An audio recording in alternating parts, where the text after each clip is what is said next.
Ikaw may ilang. Okay lang yan kasi natuwa din ako kasi isa ako na inimbitahan dito sa kanyang 60. Na hindi ko akalain mo karating ako dito. Bibigay lang nga po ako ng asawa ko kasi ayaw ko pupuntin kasi medyo sa mga pakiramdam ko. Pero pinilit ko dahil sa kanya. Isang kaibigan na lang yung nakangiti.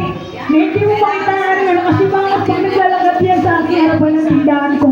Wow, napakabait yan sa ako. Kaya talagang pinuntahan ko talaga siya. Kaya sister, Jenny, happy birthday sa'yo. God bless sa'yo. Sana palakasin lang po ang mga katawan natin tayong mga senior.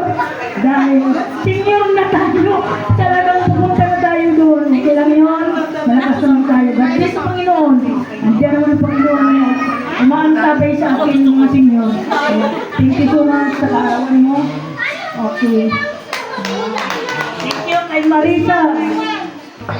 Maraming salamat po. Ayaw